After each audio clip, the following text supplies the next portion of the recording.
Okay, so section 1 was about trying to find out what different types of radiation are, different techniques, using absorbers to see what happens to the count. But there are other factors as well.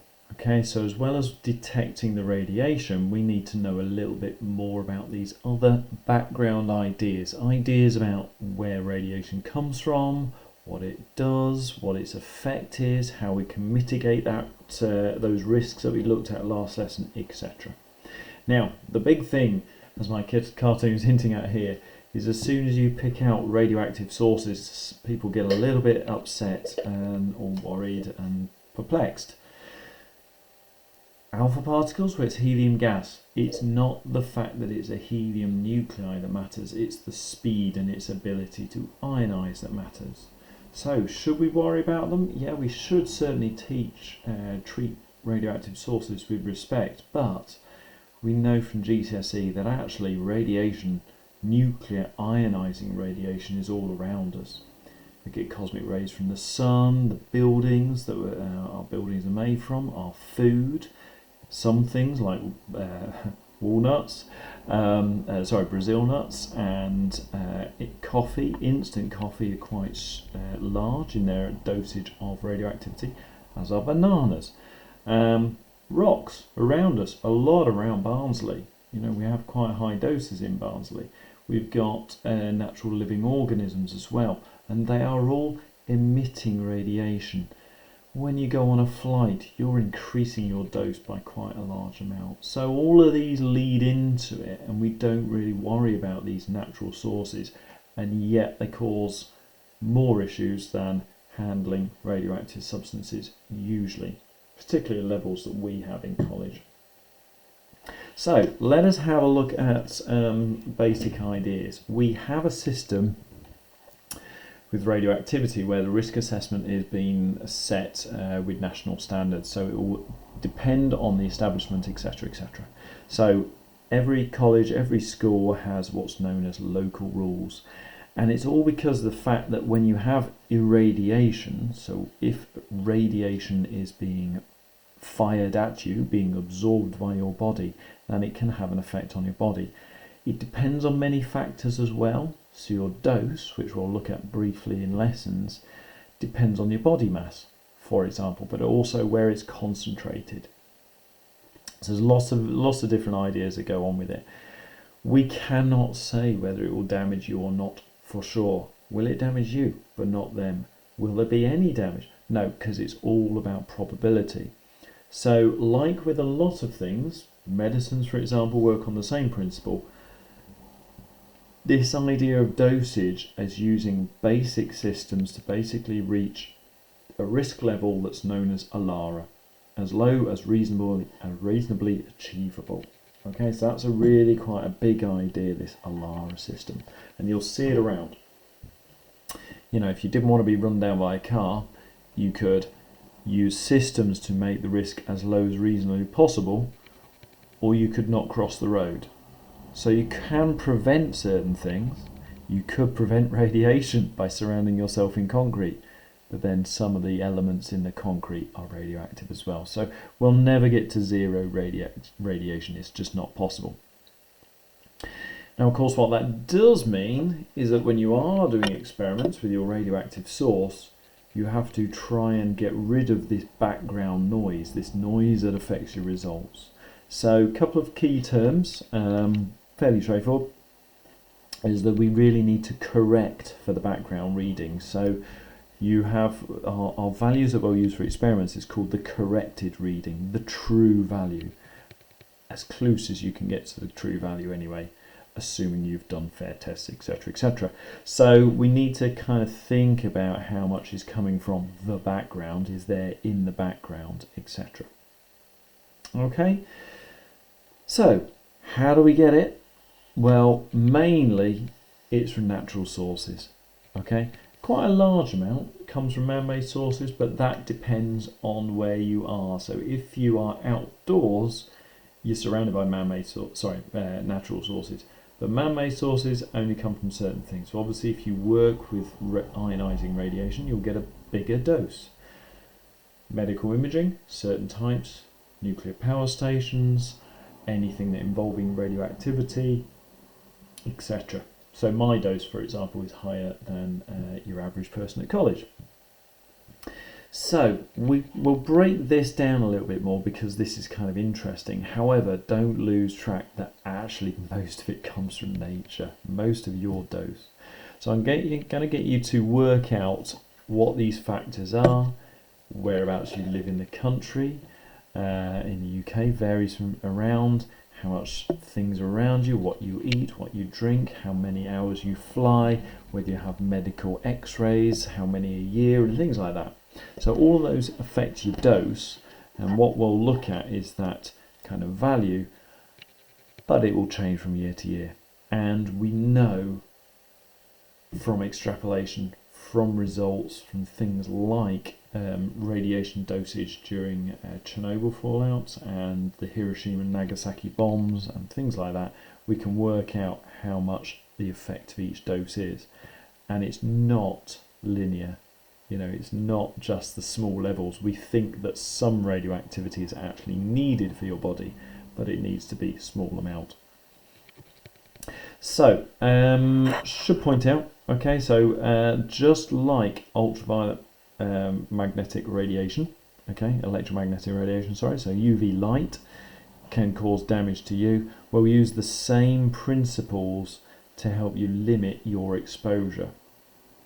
So what are those? Well, again, you shouldn't be watching this before you do the practical because I want you to come up with those risk assessments. However, how do we do it? Well, how do you avoid getting sunburn, which can then turn into skin cancer if you have too much of a dose? Okay, so how do you limit exposure? Well, you need shielding,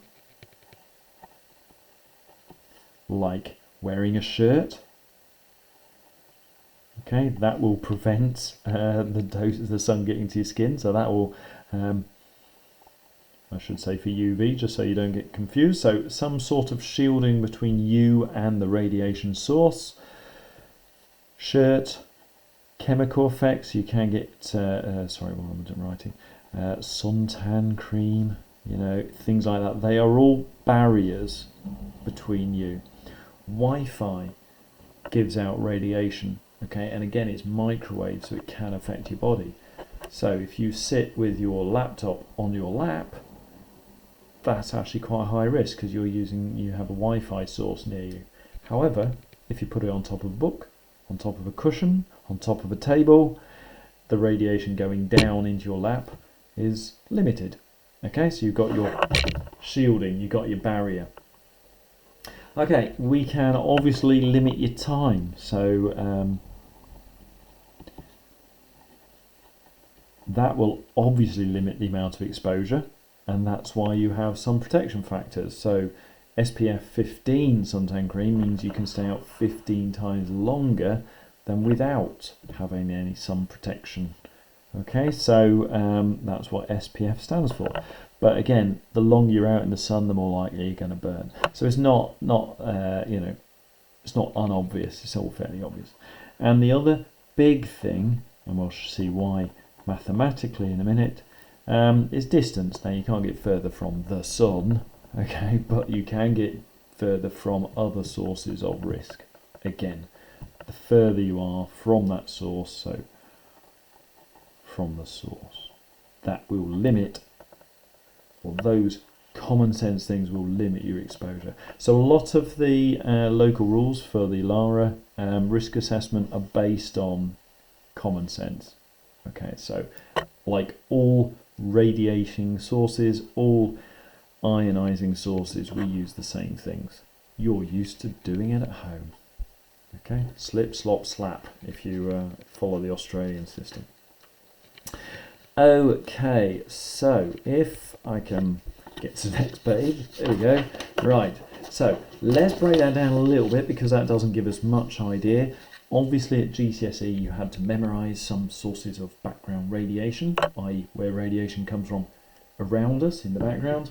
They all split up a little bit. So most of our radiation, natural radiation, okay, comes from one area.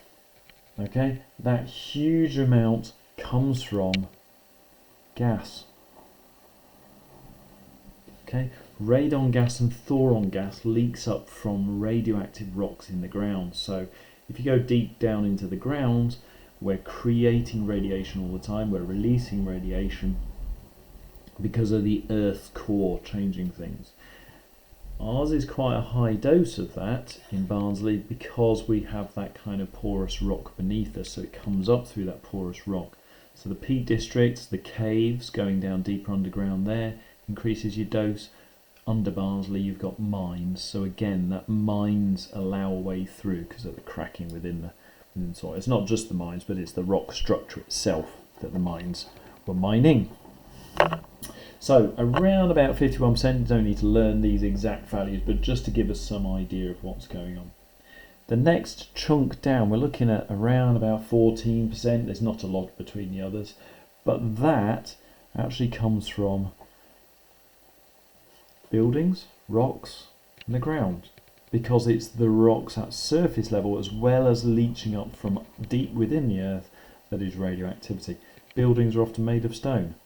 You know, a lot of buildings in Barnsley are excuse me, gritstone from the moors, or quarried from the moors. But again, we have a lot of concrete, and again, concrete comes from limestone, which has been irradiated. Not that that necessarily changes things. Okay, I should say, by the way, this is for a typical person, of which there is no such thing. So this is on average, hence they're varying up and down a little bit. Okay, we've got a couple that are close behind that, and if you want to have a guess of what they are, food and drink. That's a big source. So certain things concentrate radiation or radioactive contamination. So you can have radioactive rocks that wash away in the sea, fairly obviously, erosion and so on. The minerals within those rocks are often go into the food chains, and as you go up the food chain it's concentrated. So some fish are particularly radioactive, crustaceans, so lobster and crabs and so on, they're quite radioactive. Prawns, not to put you off any food, but that kind of thing. But also instant coffee is, because again it's been concentrated. As I said, there's certain food substances that have quite a lot of radiation in. Should we worry about it?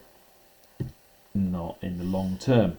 If you ate nothing but bananas, I would worry about it. Okay, but you're more likely to have an effect of the salts within it causing ionic problems than you are going to be reacting to the other things. Strange enough, then we're starting to get into our man-made areas. Medical, a lot of people have x-rays or treatments every time you go to the dentist. You know, they might well take an x-ray of you and things like that. So quite large. Obviously, if you have a lot of x-rays, this dose will be much higher. Okay, so that's part of our, you know, our man-made section. So that one comes into it. Then we're starting to drop down. The 10% are starting to get into the areas like cosmic rays, so generally lower, but if you fly, you're higher up, so you're going to have less air absorbing the radiation from the cosmic rays. Okay, so more will hit you, like we looked at with our last chapter. If you're an aircraft pilot, if you're on long-haul flights, Australia, New Zealand, America, places like that, you can do a maximum number of flights per week to make sure your dose does not get too high. So the aircrew does that, and that's why you have those kind of those work arrangements. It's not just because they have a great life; they're actually being irradiated. You know, there's no job's perfect. And then you're actually starting to get down into the small numbers. So you know that's taken the vast majority. That's taken 99%. The remaining 1% comes from elsewhere. Okay, so really low. Around about, if we want to work through it, this idea of cosmic rays I've broken up separately from air travel, because for most people you can control that, but cosmic rays are coming down all the time. Okay, so wherever you are, you're going to get those cosmic rays. Obviously, if you live up mountains, not in this country, you're going to get a slightly higher dose, clearer air and things. You also get a bigger dose of ultraviolet because of clearer air. Yeah, clear air is good for you, but bad for you. Occupational, well, that's again, these are very definitely getting into the very dodgy kind of terrain. That's around about 0.3. So if you work with radioactive sources, I do, but I'm not like someone who works in a hospital or with radioactive sources in a nuclear power station. Very low dose, and that's done on purpose. So again, they are timed out, maximum exposure time. You know, they have to be careful and always get tested, of course, because you can, you know, this value is very well known depending on your job. Nuclear weapons testing is the biggest chunk of this small thing that's left, but again, it varies. So tests from the 60s in the atolls, so the beaches on these little islands, shall we say, but yeah, coral atolls out in the Pacific Ocean, a lot of bombs were tested during the Second World War and just after. Nevada desert, they still test. Out in the Russian deserts, they still test a little bit, although there are laws against that now. And then nuclear power stations, which people get very upset about, you know, it is a very low dose. Obviously, again, it's regional, so this is your average person in the UK. If you spend a lot of time near them in the sea, so if you're working fishing grounds or something, yeah, it could be an effect. Okay, and what I'd like you to do is, using your calculation sheet from the IOP, work out what your dose is. It'll be very small. Okay, so it'll be probably, I would assume, unless you take an awful lot of air travel, you're going to have lower than the average dose, lower than the maximum safety dose. And when they say the maximum safety dose, there is a dosage that's rated for all people in the UK that is as low as reasonably achievable. Okay, so you will probably be about half that. Okay, this leads us into the practical, because one of the big things is finding out how much radiation decays. So it's all about the idea of travel.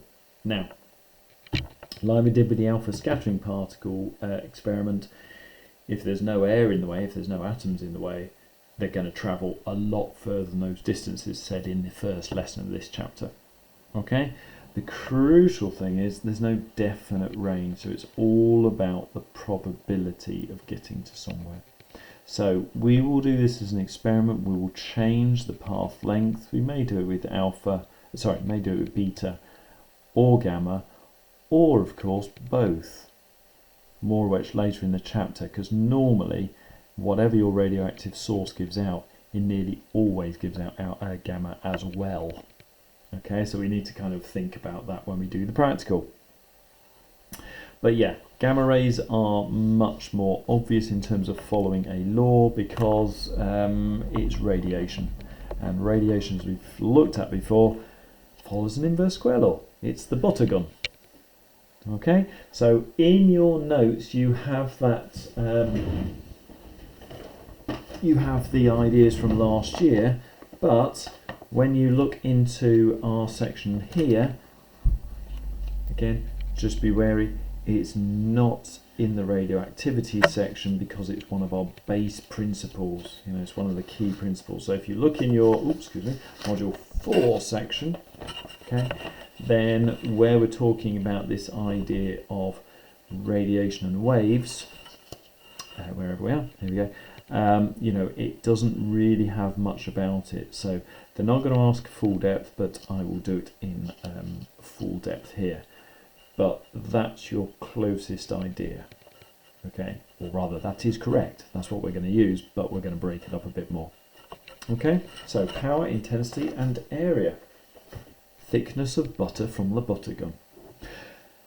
Okay, so the equation in your sheets is, and it doesn't look like it because they don't put serifs on it, so it just looks a bit like an L. Just be wary. It's P over A. Is it pressure, area? Be wary, confusing it. No, it's power, and it's area.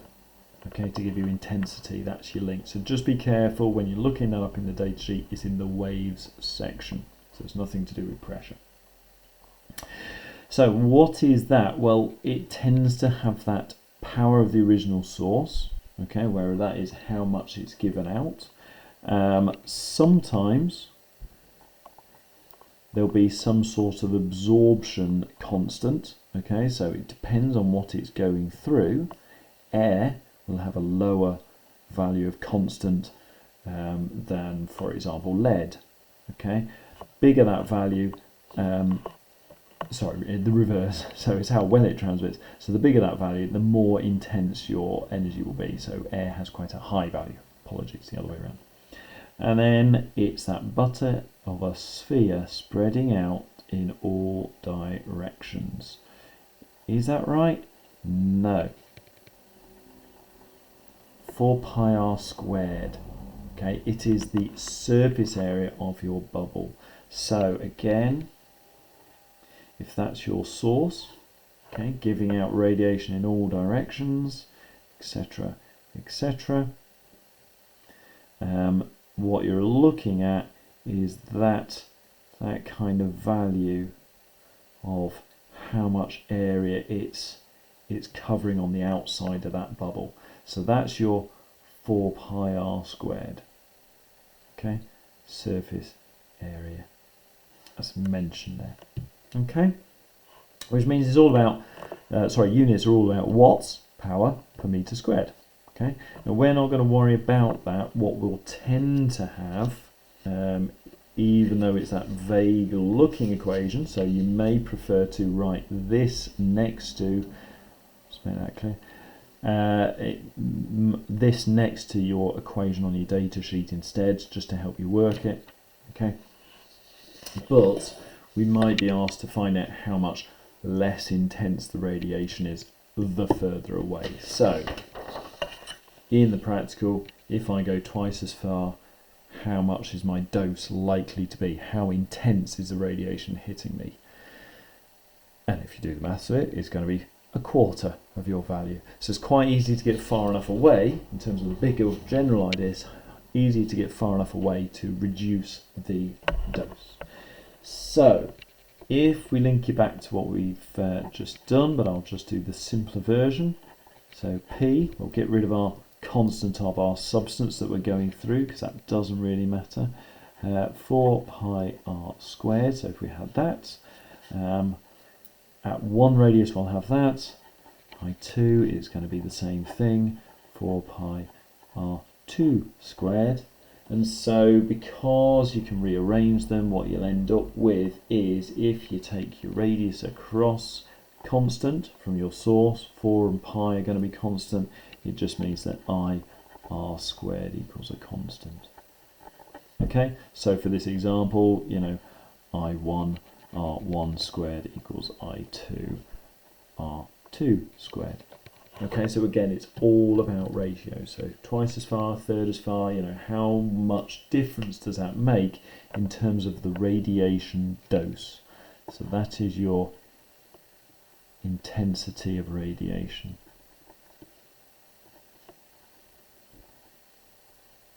At this point.